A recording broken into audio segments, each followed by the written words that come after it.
Hello my dear students, welcome to talking text books leaving no child behind. And हम लोग आज revision करने वाले हैं, राइट? तो मतलब हमारा चैप्टर फिनिश हो गया है, this is the revision time.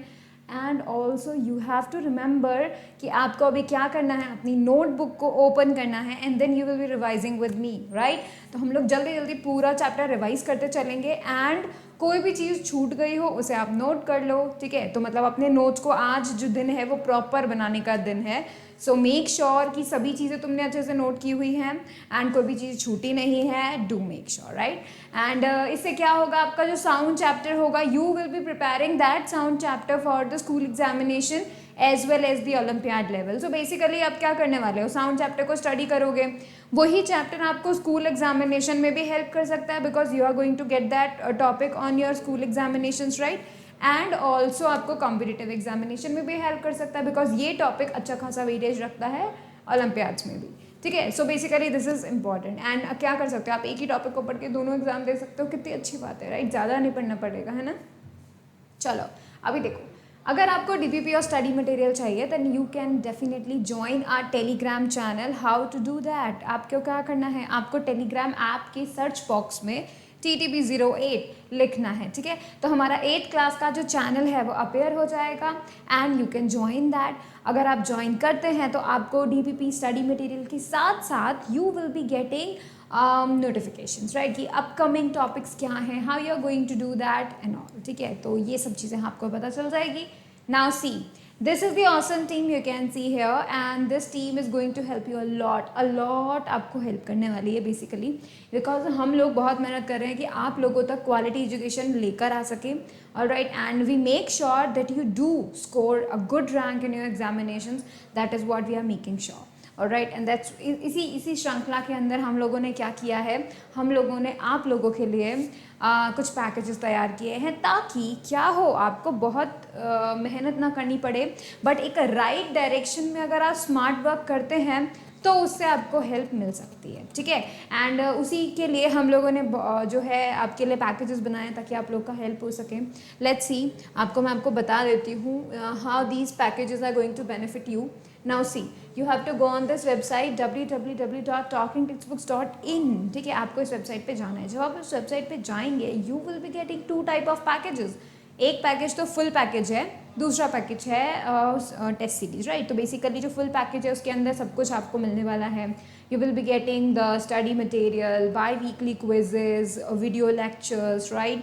And you will be getting homework submission feature, periodic test papers, ये सब कुछ मतलब इस एक पूरे पैकेज में आपको स्टडी मटेरियल मिल जाएगा। आप उससे पढ़ोगे, ठीक है? आप वीडियो क्लासेस देखोगे तो ज़्यादा अच्छे से समझ में आएगा, फिर आप होमवर्क करोगे, ठीक है? उसके बाद टेस्ट अटैम्प्ट करोगे और उसके बाद आप पीरियोडिक टेस्ट पेपर दोगे जिससे आपको पता चलेगा कि भाई आप जिस ओलंपियाड की तैयारी करने की कोशिश कर रहे हो वो ओलंपियाड जो है वो एक्चुअली में उसका पैटर्न कैसा है, नेगेटिव मार्किंग होती है नहीं होती है, या फिर कितनी क्वेश्चंस आपको सॉल्व करने होंगे कितने टाइम में, ये बातें आपको क्लियर हो जाएंगी पीरियोडिक टेस्ट पेपर से। सो ओवर इन ऑल ये पूरा फुल पैकेज है, so do benefit it from, ठीक है?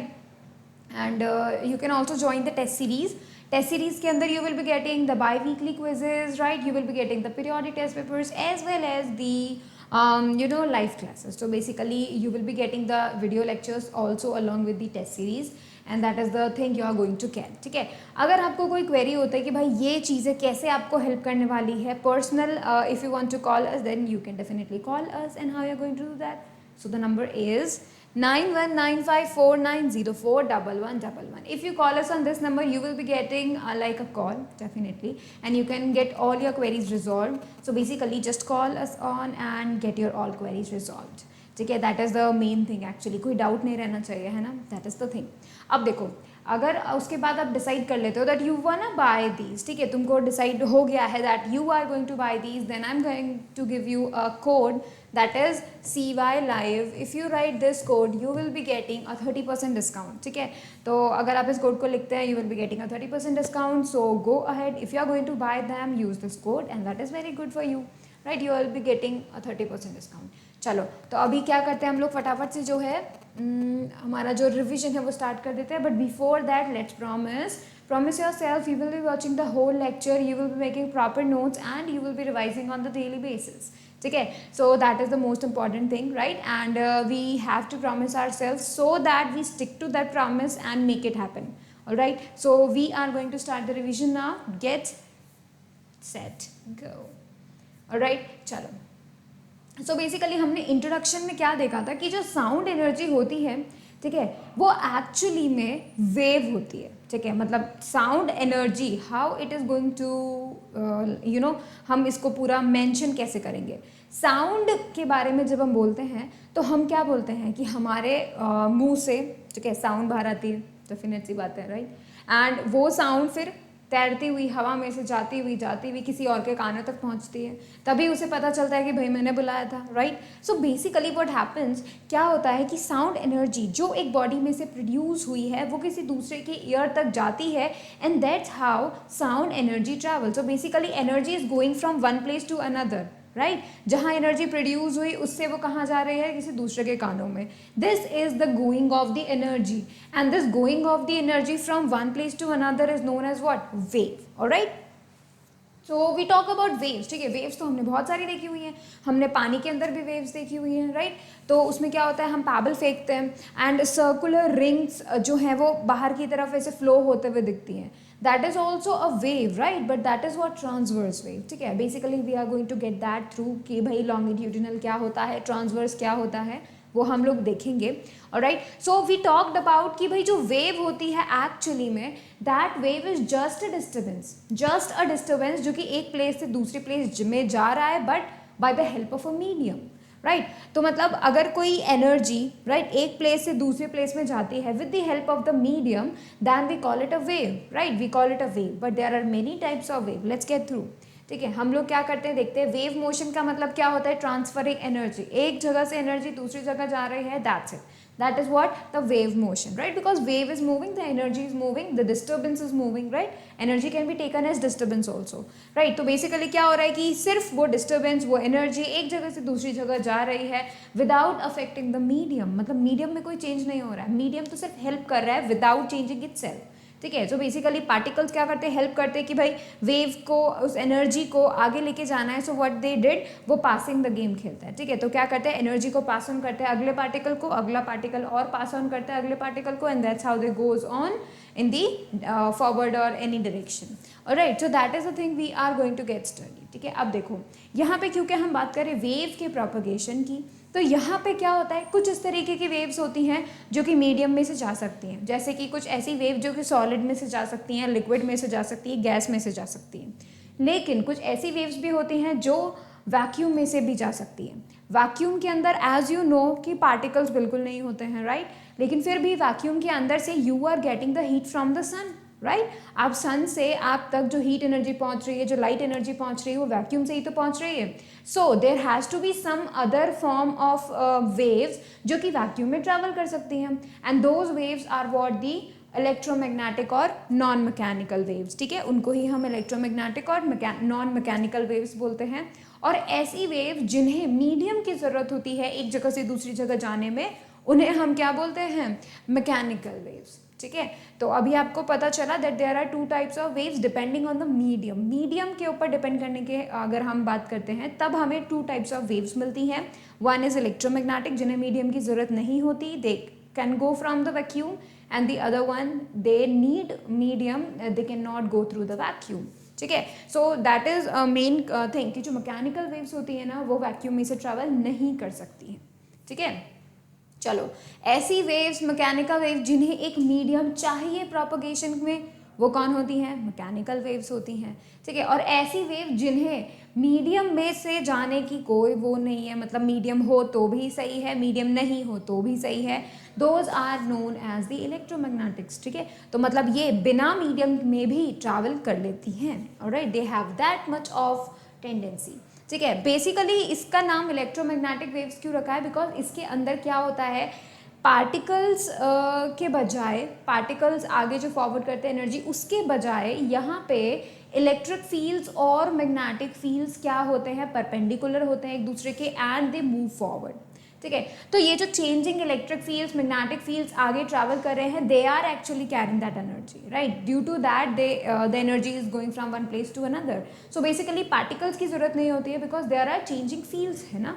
इसी वजह से इनका नाम इलेक्ट्रोमैग्नेटिक वेव्स भी रखा गया बिकॉज उसमें इलेक्ट्रिक और मैग्नेटिक फील्ड्स दोनों होते हैं, ठीक है। चलो अब हम देखते हैं, हमने जो क्लासिफिकेशन देखा था उसके कुछ डिफरेंसेस, ठीक है। तो बेसिकली मैकेनिकल में तो चाहिए होता है मीडियम, नॉन मैकेनिकल में मीडियम नहीं चाहिए होता है, इलेक्ट्रोमैग्नेटिक में मीडियम नहीं चाहिए होता है, ठीक है। ये किसकी वजह से होता है, ये कैसे आगे फॉरवर्ड होंगी, वाइब्रेशंस की वजह से। पार्टिकल को एनर्जी मिलती है, वो वाइब्रेट करता है एंड वो फॉरवर्ड कर देता है, ठीक है, मतलब आगे वाले पार्टिकल को पास ऑन कर देता है। तो बेसिकली ये पार्टिकल्स के वाइब्रेशन पे डिपेंड करती है। बट ये जो इलेक्ट्रोमैग्नेटिक होती हैं ये एक्चुअली में इलेक्ट्रिक फील्ड्स और मैग्नेटिक फील्ड्स इन दोनों के चेंज के ऊपर डिपेंड करता है, that they are changing, right. That's why we can say कि भाई इलेक्ट्रोमैग्नेटिक फील्ड्स हैं, ठीक है। एंड दैट्स वाई जो एनर्जी है वो एक जगह से दूसरी जगह जाती है, ठीक है। अगर हम मैकेनिकल वेव्स की बात करें तो they have low speed because यहाँ पे पार्टिकल्स का इंटरवेंशन हो जाता है, इसीलिए इनका स्पीड जो है कम होती है, बल्कि यहाँ पे इंटरफेयर करने वाला कोई नहीं है, राइट। तो यहाँ पे जो इलेक्ट्रोमैग्नेटिक वेव्स होती है उनकी सबसे ज़्यादा मतलब बहुत ज़्यादा स्पीड होती है। आप जानते हो ये बात कि भाई लाइट की जो स्पीड होती है वो 3 × 10⁸ मीटर पर सेकेंड होती है and this is the highest speed of a particle or you can say energy moving, right. So यहाँ पे हम जो बोल रहे हैं that this is the highest speed के साथ जो एनर्जी मूव कर सकती है, that is of electromagnetic. But जो मैकेनिकल वेव्स है इनकी लो स्पीड रहती है, ठीक है। इनकी जो स्पीड है ये डिपेंड करता है मीडियम टू मीडियम। सॉलिड में कुछ अलग स्पीड होगा, ठीक है, लिक्विड्स में कुछ अलग स्पीड होगा, गैसेस में कुछ अलग होगा, तो इनका जो स्पीड है वो जो है डिफर करता रहता है। बट इनका जो स्पीड है वो क्या रहता है, ऑलवेज सेम रहता है और उसका जो वैल्यू है दैट इज 3 × 10⁸ मीटर पर सेकेंड तक रहता है, ठीक है। अभी अगर हम इनकी बात करें तो जो मैकेनिकल वेव्स उनका लो फ्रीक्वेंसी रहता है लेकिन बहुत ज़्यादा लार्ज वेवलेंथ रहता है। बट अगर हम इलेक्ट्रोमैग्नेटिक की बात करें तो they have a high frequency but जो उनका वेवलेंथ होता है वो कम रहता है, ठीक है। We will be talking about frequency and wavelength later in the chapter, ठीक है। They can be of transverse and longitudinal. अब ये जो मैकेनिकल वेव्स है because they need particles, right, particle चाहिए उन्हें मीडियम के आगे फॉरवर्ड होने के लिए। सो ये जो होती है वो दो तरीके की हो जाती है, longitudinal and the transverse waves, ठीक है। 2 टाइप्स ऑफ वेव्स हो जाती है बेसिकली। लेकिन अगर हम इलेक्ट्रोमैग्नेटिक की बात करें तो दे आर ओनली ट्रांसवर्स, ठीक है, दे आर ओनली ट्रांसवर्स, जैसे radio waves, EM waves, light waves, heat waves. So they are just what? They are you can say just the transverse only. Remember that they are we will be going to study about the longitudinal transverse. वैसे हम पढ़ चुके हैं, revision करना है आज तो, right. चलो अभी हमने देखा कि मीडियम पे डिपेंड होके 2 टाइप्स हो रहे हैं, एक क्या हो रहा है इलेक्ट्रोमैग्नेटिक, एक क्या हो रहा है ट्रांसवर्स। बट अगर हम बात करते हैं कि भाई सिर्फ मीडियम की बात करते हैं, ठीक है, तो अगर मीडियम प्रेजेंट होता है, पार्टिकल्स वाइब्रेट कर रहे हैं, राइट, तो जब पार्टिकल्स वाइब्रेट करते हैं तो वो 2 डायरेक्शन में वाइब्रेट कर सकते हैं। या तो क्या करेंगे वो अलोंग द जैसे लेट्स से वेव यहाँ से आ रही है तो ये क्या करेंगे अलोंग द वेव वाइब्रेट करेंगे लाइक दिस, ठीक है। अगर ऐसा करते हैं तो दैट वुड बी लॉन्गिट्यूडिनल। लेकिन अगर जैसे वेव ऐसे आ रही है और पार्टिकल ऐसे अब बिल्कुल परपेंडिकुलर जो है मूव कर रहा है, वाइब्रेट कर रहा है, तो then this would be what transverse wave, ठीक है। सो पार्टिकल के वाइब्रेशन पे डिपेंड होके कि भाई कौन से डायरेक्शन में पार्टिकल वाइब्रेट करेगा उस पर डिपेंड होके there are 2 types of waves, transverse, longitudinal, ठीक है। इन दोनों के बीच का जो है हम देख सकते हैं कि ये जो ट्रांसवर्स वेव होती है उसमें पार्टिकल कैसे मूव करता है, up and down, that is perpendicular to the wave. Wavelength ऐसे सीधी जा रही है but the particles are moving up and down, right. So अगर किसी ऐसा कोई वेव मोशन होता है जिसके अंदर पार्टिकल्स परपेंडिकुलर मूव कर रहे हैं वेव मोशन के, तब हम क्या बोल देते हैं उसे ट्रांसवर्स वेव। जैसे हम पैबल फेंकते हैं पानी के अंदर, जो तुम देखते हो रिंग्स दूर बड़ी होती जाती है, दूर जाती है, that is a transverse wave because waves तो उधर जा रही हैं, राइट, वेव्स तो उधर जा रही है but particles are moving up and down, that's why that is also a transverse wave, ठीक है। वहीं अगर हम बात करते हैं जैसे इसमें देखो ट्रांसवर्स वेव के लिए हम लोग कैसे देख सकते हैं, वाटर की जो वेव्स है इसके अंदर क्रेस्ट एंड ट्रोज आपको दिखाई देते हैं, ठीक है। Crest are the upper one, जब सबसे ऊपर पार्टिकल होता है मतलब हाईएस्ट डिस्प्लेसमेंट पे होता है दैट इज क्रेस्ट, और जब वो मिनिमम डिस्प्लेसमेंट पे होता है दैट इज ट्रो, ठीक है। तो you are getting crest and trough when we talk about transverse wave, ठीक है। उसके अलावा तुम देख सकते हो कि अगर तुम क्या करो कि कोई एक रस्सी, ठीक है, कोई एक रोप उसको टाई कर दो, एक जगह से फिक्स कर दो एंड उसके बाद उसको झटका दो, उसको वेव दो,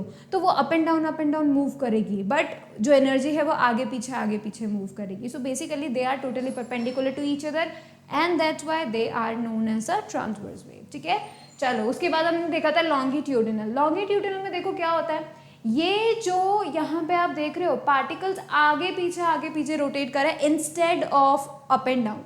ठीक है, वेव अगर ऐसे जा रही है तो पार्टिकल्स भी आगे पीछे मूव कर रहे हैं, अलोंग द वेव मूव कर रहे हैं. दैट्स व्हाई ये हम बोलेंगे क्या, longitudinal wave. And as you can see here, यहाँ पे क्या हो रहा है, कंप्रेशंस एंड देन रेयरफैक्शंस. ठीक है, कंप्रेशंस देन रेयरफैक्शंस, कंप्रेशंस रेयरफैक्शंस. तो इसके मतलब कंप्रेशंस रेयरफैक्शंस. ठीक है, जैसे वहां पे क्रेस्ट ट्रो, ठीक है, अप डाउन, तो वैसे क्या होता है, कंप्रेशन रेयरफैक्शन, कंप्रेशन रेयरफैक्शन. ये हमें लॉन्गिट्यूडिनल में मिलता है. ठीक है, जैसे कि साउंड वेव इसका बहुत बढ़िया एग्जांपल है. आप देखो यहाँ पे एज यू कैन सी, यहाँ पे कुछ ऐसे रीजन्स हैं यहाँ पे जहाँ पे बहुत ज़्यादा इकट्ठे हो रहे हैं पार्टिकल, है ना, तो मतलब there is a regions of compression, बहुत ज़्यादा होता है, राइट. और एक कुछ ऐसे रीजन्स हैं जहाँ पे पार्टिकल बहुत दूर फैले हुए हैं. ठीक है, सोशल डिस्टेंसिंग मेंटेन कर रहे हैं, तो उस टाइम पे हम क्या बोलेंगे, that is a region of what, you can say the रेयरफैक्शंस.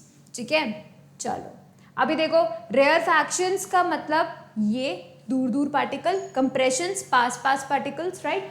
तो ये बहुत ही ज़्यादा प्रेशर और बहुत ही ज़्यादा डेंसिटी वाला एरिया हो जाएगा.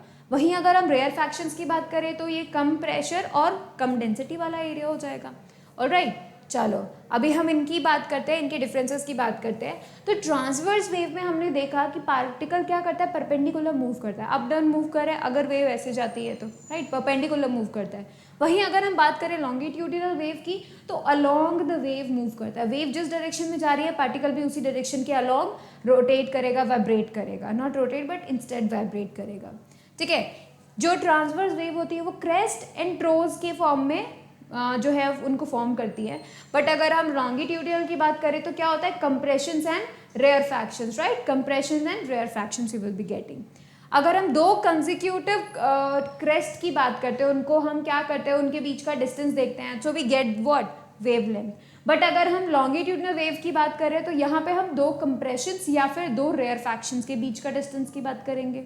ठीक है, यहाँ पे क्या होता है, जब पार्टिकल क्रेस्ट पे होता है, सबसे ऊपर होता है, तो that is the positive displacement. ठीक है, और जब पार्टिकल ट्रो पे होता है, नीचे होता है, दैट इज नेगेटिव डिस्प्लेसमेंट. ठीक है, बट यहाँ पे क्या होता है, कंप्रेशंस और रेयरफैक्शंस में क्या होता है, कंप्रेशन में होता है मैक्सिमम डिस्प्लेसमेंट, रेयरफैक्शन में होता है अपोजिट डायरेक्शन मैक्सिमम डिस्प्लेसमेंट, और you can say the negative direction में मैक्सिमम डिस्प्लेसमेंट. ठीक है, so you will be getting like this कि भाई कंप्रेशन मतलब ज़्यादा पॉजिटिव डायरेक्शन में डिस्प्लेसमेंट, रेयरफैक्शन मतलब अपोजिट डायरेक्शन में, और नेगेटिव डायरेक्शन में इनका जो डिस्प्लेसमेंट होगा वो. ठीक है, देखो यहाँ पे ये जो वेव्स होती हैं ट्रांसवर्स वेव, ये वेव सॉलिड्स में जा सकती हैं और लिक्विड के सिर्फ सरफेस पे जा सकते हैं, जैसे कि वाटर वेव्स, है ना. तो जो वाटर वेव्स हम देखते हैं उसमें क्या होता है, ऊपर की सरफेस में तुम्हें वेव नज़र आती है. अगर कोई नीचे मछली होगी, पानी के पॉन्ड में अगर नीचे कोई मछली होगी तो मछली को पता ही नहीं चलेगा कि ऊपर कोई वेव ट्रैवल कर रही है ना. तो इससे हमें ये पता चलता है कि ये जो ट्रांसवर्स वेव्स होती हैं ये सॉलिड्स में से जा सकती हैं और वाटर की सिर्फ सरफेसेस पे जा सकती है, मतलब लिक्विड के सिर्फ सरफेसेस पे जाती है, ट्रैवल करती है. ठीक है, अंदर वो ट्रैवल नहीं कर पाती और गैसियस में से भी ट्रैवल नहीं कर पाते हैं. ठीक है, अब देखो यहाँ पे ये वेव्स पोलराइज हो सकती हैं, बल्कि अगर हम लॉन्गिट्यूडनल की बात करें तो लॉन्गिट्यूडनल वेव तीनों मीडियम में जा सकती हैं, सॉलिड्स में से जा सकती है, लिक्विड में भी जा सकती है, गैसेस में भी जा सकती है, और they can be polarise too, right, और वो बिल्कुल भी पोलराइज नहीं हो सकती हैं. अब देखो कोई भी वेरिएशन नहीं, जब कभी भी हम ट्रांसवर्स वेव की बात करते हैं तो particles up and down move कर रहे हैं. जब वो अप एंड डाउन मूव करते हैं तो उस टाइम पे हम क्या बोलते हैं कि भाई उस वक्त यहाँ पे क्या हो रहा होता है, कोई प्रेशर कोई डेंसिटी चेंज नहीं हो रही होती है.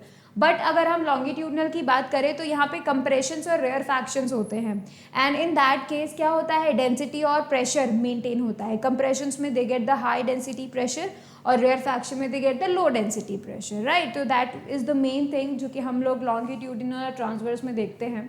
Now let's talk about the periodic wave. ऐसी वेव जो कि टोटली कंटिन्यूस हो, ठीक है, मतलब जो वेव्स कंटिन्यूसली जो है विद टाइमिंग मतलब इक्वल इंटरवल्स ऑफ टाइमिंग के साथ अगर वो फ्लो करती हैं तब उन्हें पीरियोडिक वेव्स बोल देते हैं, ठीक है। मतलब ऐसी वेव जो क्या हो रही हैं, रेगुलर इंटरवल ऑफ टाइम में रिपीट कर रही है खुद को, that are known as the periodic waves, right. And वहीं अगर हम पल्स की बात करें, ठीक है, पल्स की बात करें तो मतलब पल्स के केस में ऐसा होगा जो बिल्कुल सडन वेव होगा, मतलब एक सडन वेव और बस एक ही झटका, एज यू कैन सी। अगर हम यहाँ पे जैसे रस्सी की इसका बात करते हैं, ठीक है, रस्सी को हमने एक जगह से टाई कर दिया एंड उसके बाद हमने वेव दिया, तो अगर हम सिर्फ एक बार देंगे ना, सिर्फ एक बार उसको देंगे तो सिर्फ पल्स बनेगा वो, ठीक है। तुमने बस एक बार झटका दिया एंड स्टॉप, अब जो वेव हो रही है दैट इज अ पल्स, ठीक है। लेकिन पीरियोडिक वेव्स में क्या होगा, तुम लगातार आफ्टर फिक्स टाइम इंटरवल तुम बार बार उसको वो झटका देते रहोगे, उसको वेव, उसको एनर्जी, उसको डिस्टर्बेंस देते रहोगे, ठीक है। That as a pulse and all thing. अब देखो पल्स और पीरियोडिक वेव्स में सिर्फ यही डिफरेंस है कि पल्स सडन होती है, बिल्कुल सडन होती है, ठीक है, और बहुत शॉर्ट अमाउंट ऑफ टाइम के लिए होती है जो, बट अगर हम पीरियोडिक वेव्स के लिए बात करें तो वो कंटिन्यूस होती है और रेगुलर होती है, मतलब after a fix time interval you are giving it again, ठीक है। और जो वे एग्जाम्पल्स होते हैं जैसे कि जो है पानी के अंदर अगर हम कोई पत्थर डाल देते हैं तो वो एज अ पल्स जो है होगा, because that would be a sudden thing and that was one time thing, right. You are not dropping that again, that's why they can be taken as a pulse, right. और जैसे vibrations of tuning fork, उसमें वो बार बार होते रहता है and you are going to get that after a fix interval of time, तो उसको हम किस कैटेगरी में डाल देते हैं, पीरियोडिक वेव्स की कैटेगरी में डाल देते हैं, ठीक है। चलो अभी हम कैरेक्टरिस्टिक देख लेते हैं, and what these are characteristics are, let me tell you all that again, alright। देखो तो पार्टिकल जो होते हैं किसी भी जब कभी कोई वेव जा रही होती है, पार्टिकल्स अपने मीन पोजीशन से वाइब्रेट करते हैं, राइट। मीन पोजीशन मतलब जो उनका खुद का पोजीशन है, जिस पोजीशन पे वो थे, एनर्जी आई, वो डिस्टर्ब हुए, वापस अपनी पोजीशन पे आ गए, that position is the mean position, ठीक है। तो वो हमेशा मीन पोजीशन पे ही रहते हैं जब कभी भी जो वेव है वो मूव करती है, ठीक है। फिर अगर हम सेकंड पॉइंट की बात करें तो यहाँ पे क्या होता है, एक्चुअली में हर एक पार्टिकल एनर्जी लेता है, वाइब्रेट करता है और आगे फॉरवर्ड कर देता है, फिर दूसरे पार्टिकल को दे देता है, दूसरा पार्टिकल एनर्जी लेगा, वाइब्रेट करेगा और आगे फॉरवर्ड कर देगा। So there is passing the game चलता रहता है जब हम उनको एनर्जी को पास ऑन करना होता है, ठीक है। एक मीडियम के अंदर सारी वेव सेम स्पीड से ट्रैवल करती है, when we talk about just one medium, alright. जो वेव की वेलोसिटी होती है that is totally different from the velocity of the particles. Particles कितनी वेलोसिटी से मूव कर रहे हैं, डिफरेंट है। एनर्जी किस वेलोसिटी से आगे फॉरवर्ड हो रही है, डिफरेंट है। Both are the different things, right. और जो वेव होती है वो रिफ्लैक्शन कर सकती है, पोलराइजेशन कर सकती है, इंटरफेरेंस कर सकती है, डिफ्रैक्शन कर सकती है। These are the four phenomenas you already maybe not known, right। Reflection मतलब बाउंसिंग बैक, राइट, आती है एनर्जी, टकरा के वापस चल जाती है, बाउंसिंग बैक, राइट। पोलराइजेशन में they are getting the same kind of vibrations, ठीक है, सेम काइंड ऑफ वाइब्रेशंस तुम्हें मिलते हैं पोलराइजेशन में। इंटरफेरेंस मतलब व्हेनेवर टू कंबाइन कर जाती है दो अगर वेव्स, ठीक है, तो that would be the interference and there is also a diffraction one, ठीक है। तो यहाँ पे हम लोगों ने ये चीज़ देखी। चलो अभी हम साउंड वेव की बात करते हैं। सो साउंड वेव क्या होता है, सिर्फ एक ऐसी एनर्जी होती है जो एक वाइब्रेटिंग बॉडी से प्रोड्यूस होती है, तुम्हारे कानों तक पहुँचती है, तुम सेंस कर पाते हो यूजिंग दीज ईयर्स। सिर्फ इन ईयर्स की हेल्प से आप अपने साउंड एनर्जी को सेंस कर पाते हो, जो भी आसपास का साउंड एनर्जी आपको मिल रहा है, ठीक है, that is the sound energy.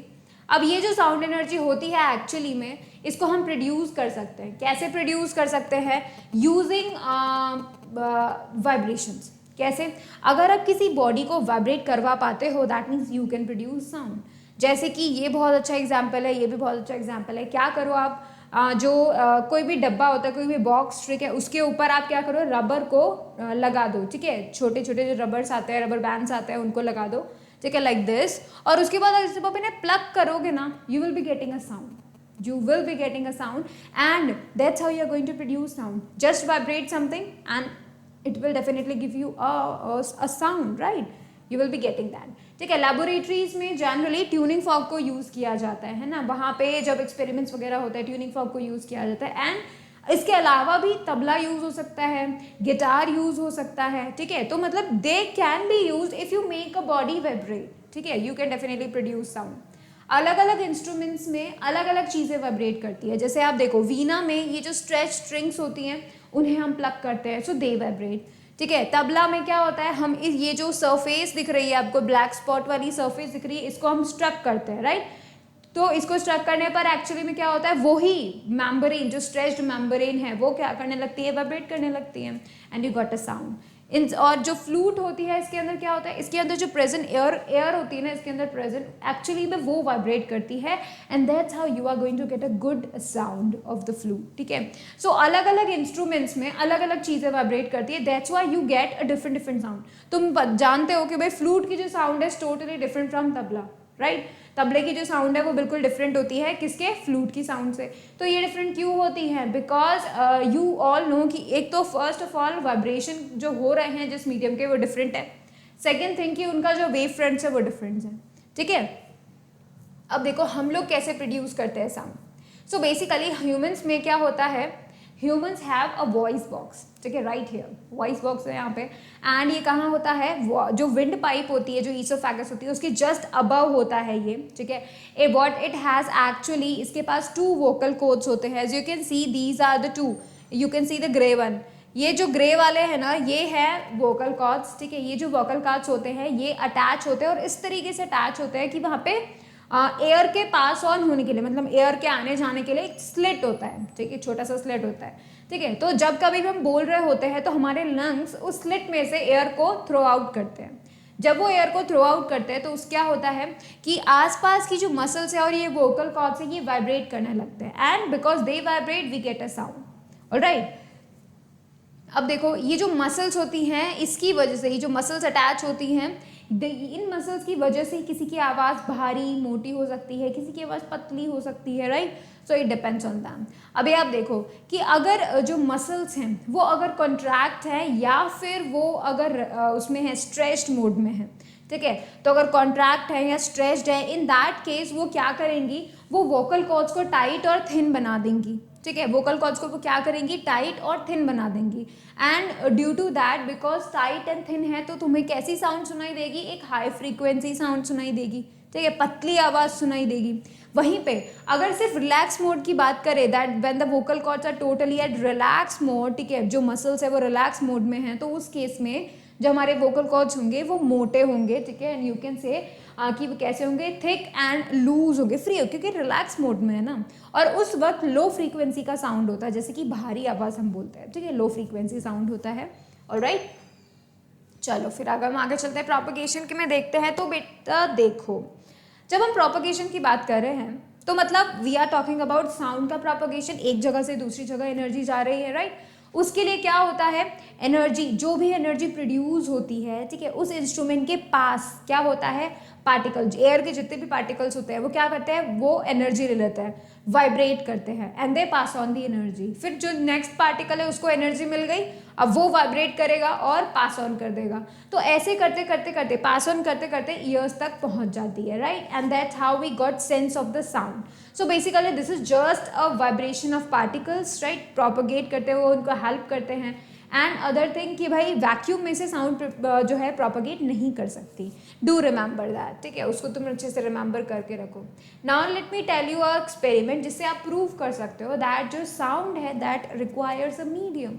How you can do that, देखो इसमें क्या करते हैं हम, इलेक्ट्रिक बेल हमने ले लिया, उसे एक कांच के जार में बंद कर दिया। ठीक है, किस तरीके से बंद किया कि स्विच बाहर हो, तुम बाहर से ऑन ऑफ कर सको। ठीक है, तो स्विच बाहर हो, तुमने इस तरीके से उसको जो है पैक कर दिया अंदर। फिर आप उसके बेस को देखो, बेस में आपने क्या किया, एक रबर का प्लेट या फिर कुछ भी प्लास्टिक आपने लगा दिया है। इस तरीके से लगाओ कि भाई जो वैक्यूम पंप है ना वो तुम अटैच कर सको। ठीक है, छेद से तुम वैक्यूम पंप अटैच कर दो।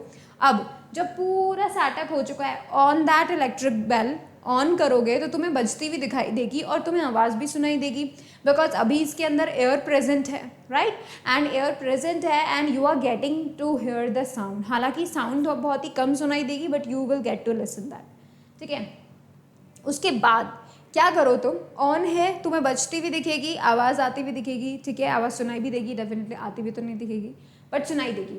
अब आप देखो कि यहाँ से जब हम वैक्यूम पंप को ऑन करेंगे तो वैक्यूम पंप के ऑन करने के बाद क्या होगा, धीरे धीरे एयर के सारे पार्टिकल्स ये वैक्यूम पंप सक कर लेगा, सब ले जाएगा। ठीक है, तो अंदर तो एयर खत्म, तो तुम्हें बैल बजती भी दिखाई देगी लेकिन तुम्हें सुनाई देना बंद हो जाएगा, बिकॉज अब क्योंकि इस बैल के आसपास पार्टिकल्स ही नहीं है, एयर के पार्टिकल्स ही नहीं है जो आगे एनर्जी को फॉरवर्ड करे। अब क्योंकि पार्टिकल्स नहीं है, आगे एनर्जी जा नहीं सकती, सो दे विल स्टॉप देयर। आपको एनर्जी, आप जो साउंड सुनने की कोशिश कर रहे हो वो सुनाई नहीं देगी, क्योंकि आप तक वो एनर्जी पहुंच ही नहीं रही है, क्योंकि पार्टिकल्स ही नहीं है तो वो एनर्जी अब तक पहुंचेगी ही नहीं एक्चुअली में।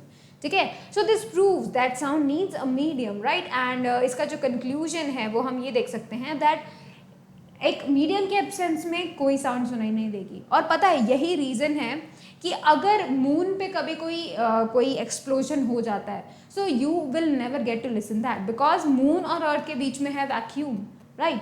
तो उसकी वजह से क्या होगा, जो एक्सप्लोजन का साउंड है वो तुम तक, क्योंकि पार्टिकल्स नहीं है तो वो एनर्जी कैरी नहीं करेंगे, और क्योंकि वो एनर्जी कैरी नहीं करेंगे that means you are not going to get to listen, right. तुम्हें मिलेगी ही नहीं वो साउंड सुनने। अब देखो जो नेचर है साउंड वेव का वो क्या है, लॉन्गिट्यूडिनल नेचर है, बिकॉज उसके अंदर कंप्रेशंस एंड रेयरफैक्शंस फॉर्म होते हैं। ठीक है, ये चीज़ हमें ध्यान में रखनी है।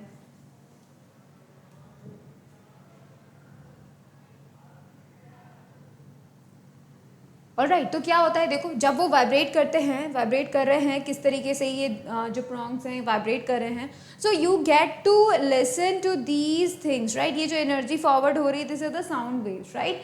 एंड देखो कंप्रेशन, रेयरफैक्शन, कंप्रेशन, रेयरफैक्शन किस तरीके से फॉर्म हो रहा है। अब क्योंकि कंप्रेशन एंड रेयरफैक्शन फॉर्म हो रहे हैं, इस वजह से हम क्या बोलते हैं that sound wave are of what, sound wave actually are of longitudinal nature.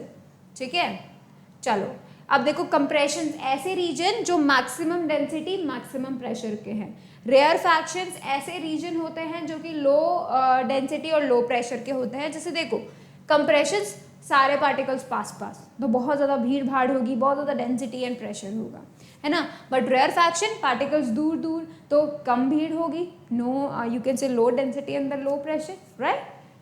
चलो अभी हम कैरेक्टरिस्टिक्स ऑफ साउंड देखते हैं। Number 1 pitch.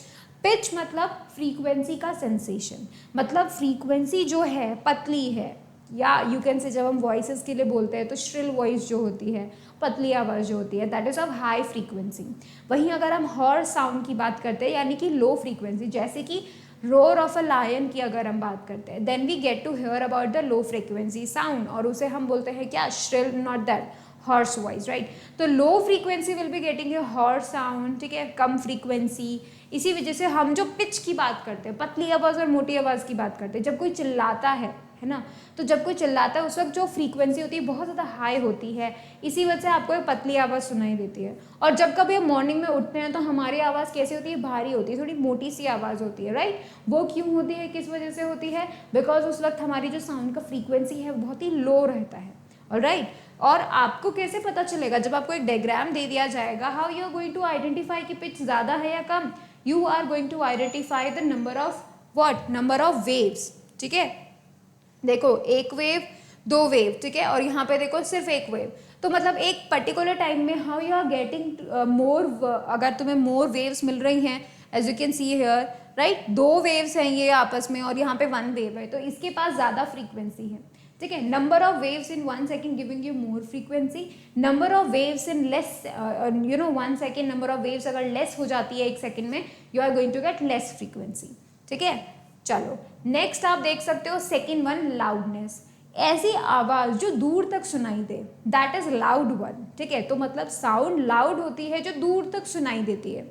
ठीक है, उसके पास ज़्यादा एनर्जी होती है फर्स्ट ऑफ ऑल, और वो दूर तक भी सुनाई देती है। इसका मतलब क्या, उसके पास एम्पलीट्यूड ज़्यादा है। ठीक है, देखो पार्टिकल को अगर हम ज़्यादा एनर्जी देंगे वो तो दूर तक जाएगा वापस आएगा, फिर अपोजिट डायरेक्शन में दूर तक जाएगा वापस आएगा, so they will be large displacement. ठीक है, यहाँ पे आपको देखने मिल सकता है एम्पलीट्यूड, छोटा एम्पलीट्यूड, देखो सिर्फ छोटा सा कर्व है, और बड़ा एम्पलीट्यूड ऊंचा कर्व है, मतलब displacement is more here, right. So this will be getting you the high amplitude, है ना, ये आपको मिलेगा कम एम्पलीट्यूड।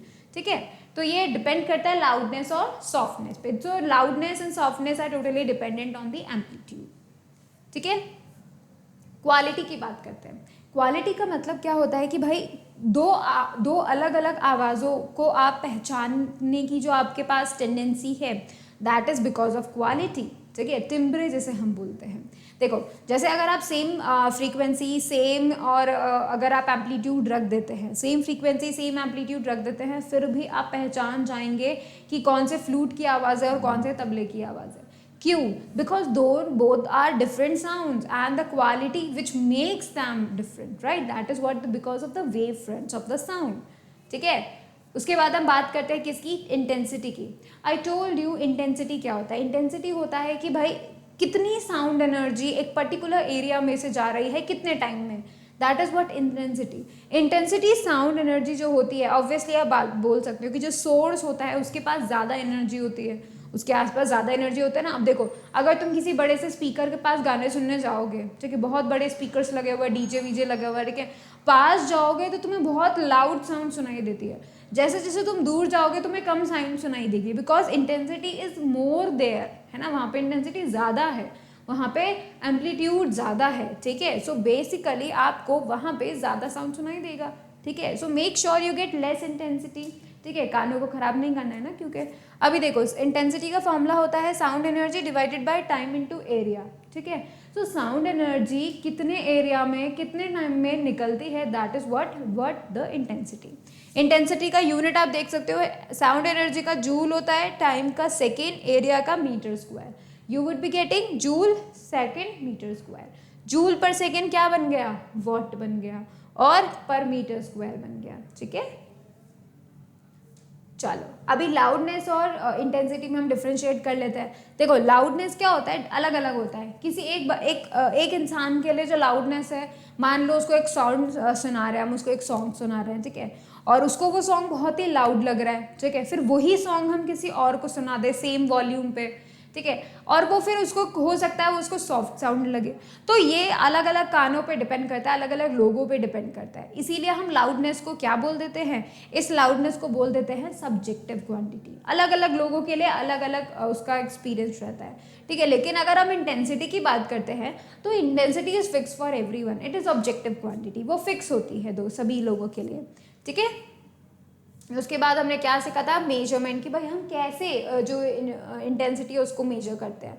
सो बेसिकली आपने देखा है कि इसे डेसीबल में हम मेजर करते हैं इंटेंसिटी को। ठीक है, और ये साउंड का प्रेशर लेवल बताती है। ह्यूमन जो है वो 10 डेसिबल से लेके 180 डेसिबल तक सुन सकता है, इस फ्रीक्वेंसी, इस इंटेंसिटी को पिकअप कर सकता है। ठीक है, लाउडनेस जो है वो नॉर्मल होगा अगर उसकी जो इंटेंसिटी है वो 50 से 60 dB के बीच में हो, ठीक है, डेसिबल में हो। ठीक है, और एक नॉर्मल ह्यूमन बीइंग जो है वो सिर्फ 80 डेसिबल या फिर उससे अबव तक वो सहन कर सकता है, उसके बाद जो है प्रॉब्लम स्टार्ट हो जाती है।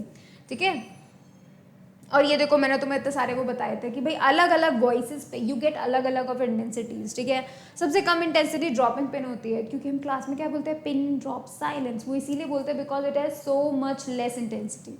ठीक है, अब देखो speed of sound. I told you कि जो स्पीड ऑफ साउंड होती है वो सॉलिड में सबसे ज़्यादा होती है, फिर आता है लिक्विड और फिर आता है गैसियस में। सॉलिड में सबसे ज़्यादा क्यों होता है? बिकॉज सॉलिड के अंदर जो पार्टिकल्स होते हैं सब पास पास होते हैं, सब बहुत पास पास होते हैं। तो उसमें क्या होता है कि जब सारे के सारे पार्टिकल पास पास हैं तो अगर हम एक पार्टिकल को एनर्जी देते हैं वो वाइब्रेट करेगा तो वो जल्दी जल्दी दूसरों को दे पाएगा, क्योंकि पास पास है ना सब, तो जल्दी जल्दी उन सबको दे पाएगा, दूसरे लोगों को एनर्जी दे पाएगा, पास ऑन कर पाएंगे, राइट। इसी वजह से सॉलिड के अंदर से जो साउंड है वो बहुत फास्ट ट्रेवल करती है। लिक्विड के केस में लिक्विड के पार्टिकल थोड़े से दूर दूर रह जाते हैं, है ना, तो थोड़े से जो पार्टिकल्स है वो थोड़े दूर दूर रह जाते हैं, जिस चक्कर में क्या होता है कि उन्हें एक्चुअली में थोड़ी देर लगती है आगे एनर्जी को पास ऑन करने में।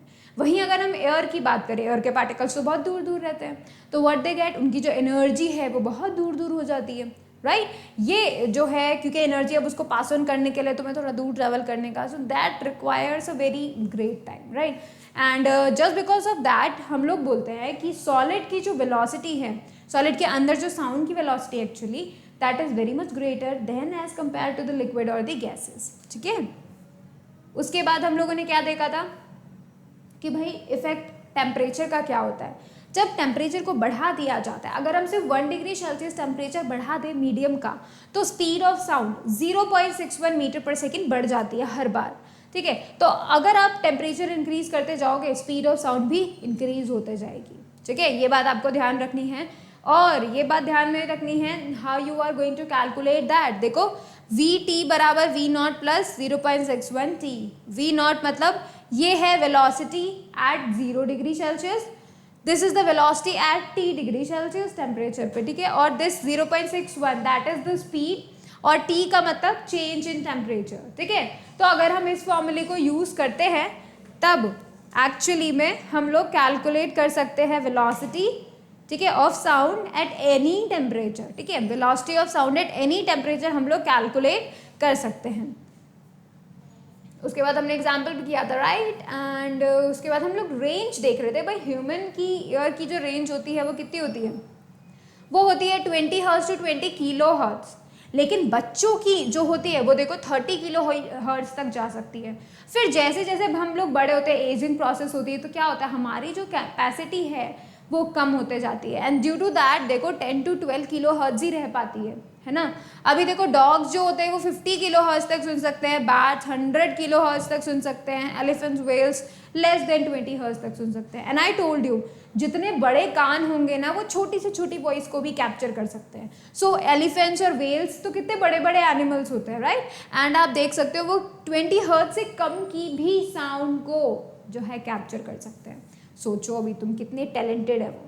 उसके बाद हमने वेव्स देखी थी, 3 तरह की वेव्स देखी थी, ऑडिबल और जो है ultrasonic and infrasonic. Audible 20 hertz से 20 किलो हर्ट्ज की जो रेंज की साउंड है उसे हम ऑडिबल बोलते हैं।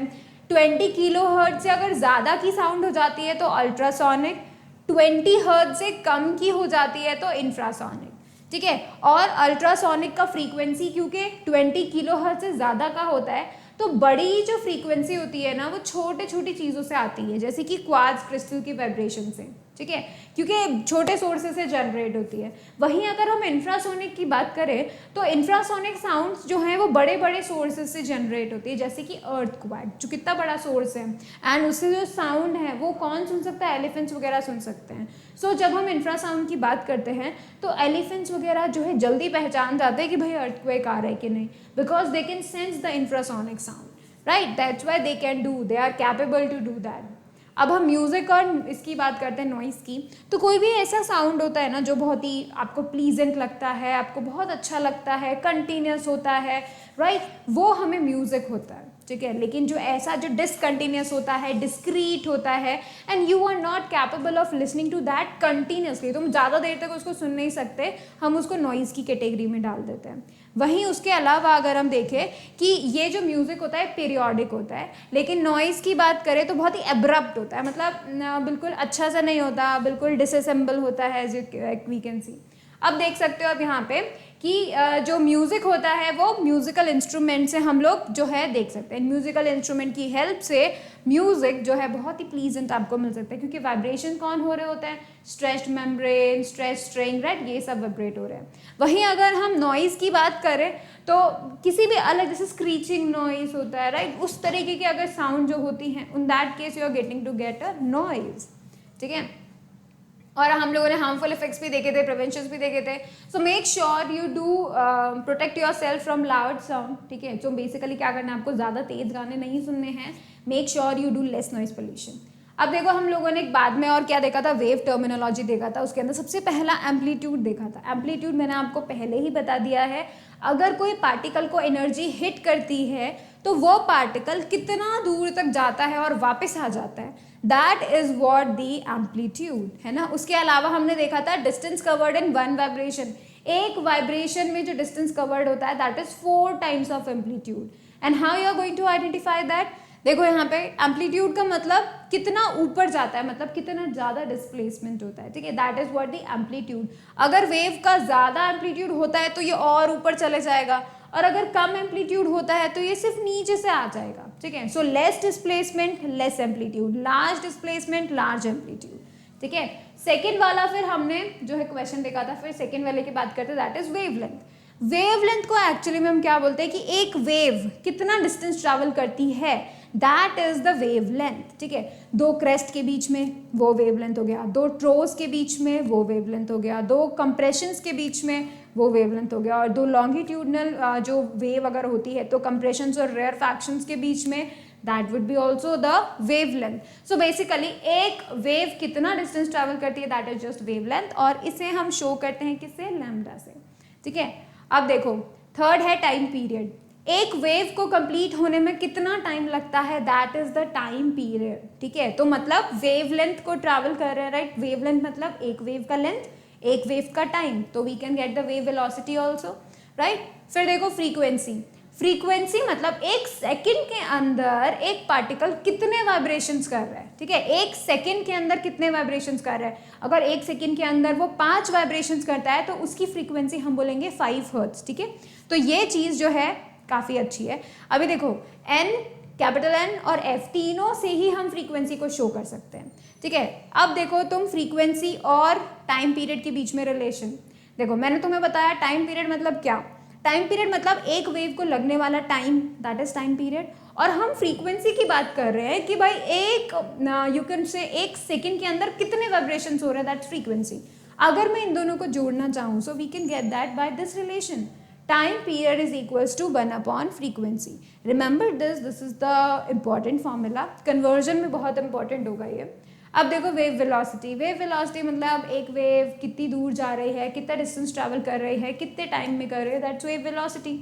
और यहीं से पता है, इसी वेव वेलोसिटी की हेल्प से हम लोग frequency, time period, wavelength, इन तीनों में रिलेशन पता कर सकते हैं. नाउ सी, आप देखो यहाँ पे क्या होता है. जो वेलोसिटी यानी वेव वेलोसिटी होता है वो क्या होता है, वेव लेंथ इंटू फ्रीक्वेंसी होता है. फ्रीक्वेंसी की जगह हम 1 अपॉन टाइम पीरियड पुट कर सकते हैं. So we can write here wave velocity is equals to wavelength divided by time period. तो दोनों ही फॉर्मूले तुम लोग यूज कर सकते हो, दोनों ही अच्छे से एप्लीकेबल हो सकते हैं. ठीक है, उसके बाद हमने देखा था रिफ्लेक्शन ऑफ साउंड. रिफ्लेक्शन में मैंने तुम्हें बताया था एक्चुअली रिफ्लेक्शन में क्या होता है. साउंड एनर्जी आती है और सरफेस को हिट करती है एंड इट गोज बैक. ठीक है, आती है, हिट करती है और गोज बैक, चल जाती है वापस में. 2 लॉज ही मैंने तुम्हें रिफ्लेक्शन के बताए थे. First of all reflected ray जो होती है वो क्या करती है, और जो इंसिडेंट रे होती है वो क्या करती है, वो हमेशा angle of incidence and angle of reflection बराबर बराबर बनाती है. Both are equal, right. Second law हमने देखा था reflected ray, incident ray and normal lie in the same plane. ये 2 लॉज हम लोगों ने देखे थे, राइट. ये दोनों के लॉ हम लोगों ने देखे थे. एंड अब तुम देखो ध्यान से कि हम इनको वेरीफाई भी करते हैं. तो वी डिड इट, हमने वेरीफाई किया था और हमें पता भी चला that yes sound do follow these laws. ठीक है, फिर उसके बाद एप्लीकेशन देखी थी कि ये रिफ्लेक्शन कहाँ काम आता है. तो मेगाफोन्स में काम आता है, साउंड बोर्ड में काम आता है, स्टेथोस्कोप में भी काम आता है, पता है. और अब देखो इको में क्या होता है, आप लोग बोलते हैं, ठीक है, किसी पहाड़ से दूर कोई पहाड़ होता है उसे टकरा के आपकी साउंड वापस आती है and you get to hear that, right. That is what echo. जो एनर्जी वापस आ रही है तुम्हें सुनाई दे रही है, दैट इज व्हाट इको. ठीक है, इको को सुनने के लिए दो आवाज़ें होती हैं, उनके बीच में 1/10 सेकेंड का डिफरेंस होना ही चाहिए. ठीक है, अगर 1/10 सेकेंड का डिफरेंस नहीं होता है तो तुम्हें एक ही आवाज़ सुनाई देगी और पूरी मेस्ड अप सुनाई देगी. जैसे क्लास में क्या होता है, अगर सभी बच्चे एक साथ बोलेंगे तो तुम्हें कुछ समझ में ही नहीं आएगा कौन क्या बोल रहा है, बिकॉज सबकी आवाज़ें मिक्सअप हो जाती है. वहीं अगर 2 आवाज़ों के बीच में 1/10 सेकेंड का डिफरेंस अगर तुम रख लेते हो तो you will get to hear both as a separate sound. ठीक है, तुम्हें इसी तरीके से 2 अलग अलग इको भी सुनाई देंगे. इको का अगर तुम कैलकुलेशन करोगे तो speed of sound would be how much, 2 into distance divided by time. Distance क्या है, पर्सन जो कि साउंड प्रोड्यूस कर रहा है और जो हिल है मतलब जो रिफ्लेक्टिंग बॉडी है, इन दोनों के बीच में जो डिस्टेंस है दैट इज डी. ठीक है, उसके अलावा हम लोगों ने देखा था कि अगर तुम्हें तुम्हारा इको सुनना है तो minimum distance should be 17 metre. We calculated that, right. हमने उसको कैलकुलेट किया था. अब देखो कंडीशंस क्या क्या होती हैं. मिनिमम डिस्टेंस 17 मीटर होना चाहिए. जो वेवलेंथ है साउंड का वो किससे ज़्यादा होना चाहिए, जो पहाड़ है या फिर कोई रिफ्लेक्टिंग बॉडी है उससे एक्चुअली में उससे कम होना चाहिए ताकि टकरा के वो तुम तक वापस आ सके. ठीक है, और उसके अलावा इंटेंसिटी बहुत ज़्यादा होना चाहिए. ऐसा नहीं होना चाहिए कि तुमने थोड़ा धीरे से बोला, एनर्जी वहाँ तक जाते जाते रास्ते में ख़त्म हो गई, राइट. रास्ते में जो है एनर्जी डिसिपेट भी होती है. So you need to do that, intensity ज़्यादा रखना है. ठीक है, and then we all listened about और we thought about and we discussed about the ear. Human ear के बारे में हमने देखा. तो मतलब एक इकलौता ऑर्गन जो हमें सुनने में हेल्प करता है. ठीक है, मतलब इकलौता ऑर्गन जो हमें साउंड एनर्जी को सेंस करने में हेल्प करता है, that is what year. Year में देखो 3 तरीके के तुम्हें बताए थे मैंने, इस पूरे ईयर के वर्किंग को हमने 3 पार्ट्स में डिवाइड कर दिया था। पहला जो पार्ट होता है that is called the outer ear, ठीक है। आउटर ईयर के अंदर क्या होता है, देखो पिन्ना होता है, जो इस पिन्ना का काम क्या होता है, जो तुम्हें बाहर दिखता है, हेड के बाहर वाला पार्ट जो दिखाई देता है दैट इज व्हाट पिन्ना, है ना। और ये पिन्ना एक्चुअली में क्या काम करता है, बाहर की सारी साउंड्स को कलेक्ट करके अंदर भेजने का काम करता है, ठीक है। फिर उसके बाद आते हैं हम कैनल में। ईयर कैनल होता है जो करीब करीब 2-3 सेंटीमीटर लंबी होती है, ठीक है, और इसके अंदर भी जो है एयर प्रेजेंट होती है, ठीक है। फिर आता है ईयर ड्रम, है ना। ईयर ड्रम कान का पर्दा जिसे हम कहते हैं। तो देखो ये 3 चीज़ें मिलकर क्या बनाती है, आउटर ईयर बनाती है, ठीक है। पिन्ना, ईयर कैनल और क्या, कान का पर्दा, ठीक है। ईयर ड्रम जिसे हम बोलते हैं और उसे हम टिम्पेनम भी बोलते हैं, ठीक है। तो ये हमारा हो गया है फ्रंट, ठीक है, आउटर ईयर। फिर आता है मिडल ईयर। मिडल ईयर में होती हैं 3 बोन्स, ठीक है। 3 बोन मतलब इस कान के पर्दे से अटैच पहली बोन जो होती है वो कौन होती है, हैमर, ठीक है, हैमर होती है। फिर इस हैमर से अटैच दूसरी होती है एनविल, फिर इस एनविल से अटैच तीसरी होती है स्टिरअप, ठीक है। और उसके बाद ये हो गया हमारा इनर ईयर खत्म। उसके बाद वाला जो पार्ट होता है that is the inner ear actually, जो 3 बोन्स है that is in the middle ear, ठीक है। अब बाद वाला जो इनर आता है उसमें क्या होता है, कॉल्चिया होता है जिसके अंदर लिक्विड फिल होता है और उसके अंदर क्या होते हैं, नर्व सेल्स होते हैं जो कि ब्रेन सिग्नल्स को एज एन इम्पल्सेस जनरेट करते हैं and they get it to the brain, ठीक है। तो देखो क्या हुआ, यहाँ से साउंड एनर्जी आई यानी कि कंप्रेशन, रेयरफैक्शंस आए, इस जो हमारा ईयर ड्रम है उससे टकराए। सो बेसिकली क्या हुआ, यहाँ पे जो रेयरफैक्शंस, कंप्रेशंस आ रहे हैं, इससे टकरा रहे हैं, तो ये जो एक तरीके से कान का पर्दा होता है ना, वो क्या करता है, आगे पीछे वाइब्रेट करता है, ठीक है, सिमिलर टू दी पार्टिकल्स, आगे पीछे वाइब्रेट करेगा and due to that energy अब कहाँ जा रही है, आगे जा रही है। अब इस पर्दे से अटैच ये जो बोन है ये वाइब्रेट करेगी, हैमर वाइब्रेट करेगी, हैमर से अटैच जो है एनविल वो वाइब्रेट करेगी, फिर इस एनविल से अटैच है स्टिरअप वो वाइब्रेट करेगा, फिर इससे अटैच जो ये कॉल्चिया है इसके अंदर जो लिक्विड है वो वाइब्रेट करेगा एंड ड्यू टू दैट वहाँ पर इलेक्ट्रिक इम्पल्सेस जनरेट होंगे एंड फिर जब वो जनरेट होंगे तब जाके यहाँ से नर्व सेल्स को भेजा जाएगा। जो नर्व्स होती है, ऑडिटरी नर्व्स होती है, वो क्या करेंगी, उन सारे सिग्नल्स को कलेक्ट करके ब्रेन तक लेके जाएंगी और तब जाके तुम्हें पता चलता है कि भाई तुमने कोई साउंड सुनी और वो किसकी साउंड सुनी। तो सोचो इतना लंबा प्रोसेस और कितना क्विकली हो जाता है, मतलब किसी ने बोला तुमने सुन लिया, तुमको पता भी चल गया, इतना क्विकली हो जाता है और इतना बड़ा प्रोसेस हो रहा होता है। सो कितना अमेजिंग है ना हमारा ह्यूमन ईयर। सो देखो यहाँ पे हम लोगों ने जो पूरा हमारा साउंड चैप्टर है उसे रिवाइज कर लिया है, ठीक है। नेक्स्ट क्लास में हम लोग क्वेश्चंस करेंगे। सो मेक श्योर कि आप लोग क्या करें, सारा अगेन रिवीजन कर लें ताकि क्वेश्चंस करने में कोई दिक्कत नहीं आए। आई ट्राई कि भाई जितने भी क्वेश्चंस हैं वो सारे हम लोग ओलंपियाड लेवल के ही यूज़ करेंगे, ठीक है। So thank you so much for watching the video. Please like it, share it, subscribe it and do not forget to click on the bell icon so that you will remain notified for the upcoming videos. Thank you so much.